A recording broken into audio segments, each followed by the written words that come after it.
नमस्कार मित्रांनो. तर बघा, घरकुल योजनेसंदर्भात एक महत्त्वाची अशी अपडेट आत्ताच आलेली आहे. आपण पाहिलं तर घरकुल योजनेसंदर्भात शासनाने 2 जी आर काढलेले आहेत आणि त्या जी आरच्या माध्यमातून त्यांनी जवळजवळ 60 कोटी रुपयांच्या निधीला मंजुरी दिलेली आहे. आता हा जो 60 कोटी रुपयांचा निधी आहे तो कशासाठी वापरला जाणार, नेमका याचा उद्देश काय आहे आणि यामागचं जी आर काढण्यामागचं कारण काय आहे, तर हेच आपण या व्हिडिओच्या माध्यमातून समजून घेणार आहोत. तर बघा, प्रधानमंत्री आवास योजनेअंतर्गत शासनाने जे काय आपलं महाराष्ट्र शासन आहे त्या महाराष्ट्र शासनाने म्हणजे प्रधानमंत्री आवास योजनेला केंद्र सरकार तर पैसे देत असते, परंतु ती रक्कम काहीतरी कमी पडत आहे हे ज्यावेळेस महाराष्ट्र शासनाच्या लक्षात आले त्यावेळेस महाराष्ट्र शासनाने वाढीव आम्ही यासाठी 50,000 रुपये देऊ याची घोषणा विधिमंडळामध्ये केलेली होती.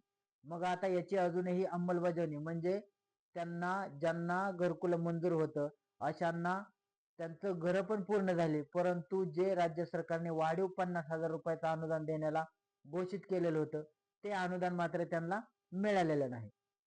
आणि अगदी त्याच संदर्भात हे जे जी आर काढलेले आहेत ते त्याच संदर्भात आहेत. आता याच्यामध्ये आपण पाहिलं तर त्याच्यासाठी लेखाशीट बनवण्यात आलेलं होतं आणि त्या लेखाशीट्स मध्ये आता निधीची देखील तरतूद केलेली आहे. जवळजवळ 60 कोटी रुपयांच्या निधीची तरतूद केलेली आहे. आता याच्यामध्ये भटक्या जमाती आहेत, भटक्या जाती आहेत, इतर जाती आहेत, इतर अनुसूचित जाती आहेत. तर ह्या फक्त यांनाच फक्त हा निधी वितरित केला गेलेला आहे. आता याच्यामध्ये आपण पाहिलं तर ओपन म्हणजे जनरल घटकासाठी सुद्धा लेखाशीट उघडण्यात आलेला आहे, परंतु त्याचा निधी अद्याप तरी निधीला मंजुरी दिलेली नाही. त्याच्यामुळे आता जरी मागासवर्गीयांसाठी निधीला भटक्या जाती असतील, भटक्या जमाती असतील यांच्यासाठी निधीला मंजुरी दिली असली तरी जनरलच्या कोट्यासाठी देखील लेखाशीट उघडण्यात आलेला आहे आणि त्यांना देखील निधी देण्यात येणार आहे. त्याच्यामुळे हा जो जी आर आहे तो फक्त ज्यांना प्रधानमंत्री आवास योजनेअंतर्गत घरकुल आत्ताचे मंजूर झालेले आहेत अशा घरकुल धारकांना हे वाढीव 50,000 शासन देणार आहे. आता या 50,000चे पण दोन भागामध्ये विभागणी केलेली आहे.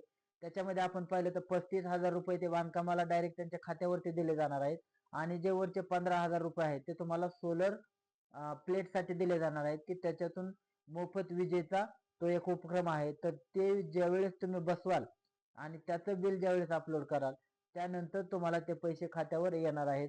आणि जर समजा तुम्ही सोलर पॅनल विद्युतसाठी जर बसवले नाही तर ते वरचे 15,000 रुपये तुम्हाला मिळणार नाहीत.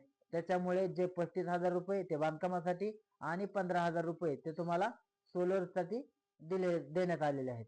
त्याच्यामुळे ज्यांना कोणाला आता जरी लेखाशीट उघडून त्याच्यामध्ये निधीची तरतूद केलेली असली तरी येत्या 8 ते 10 दिवसामध्ये पात्र लाभार्थ्यांच्या खात्यावरती या निधीचं वितरण लवकरच केलं जाणार आहे. धन्यवाद.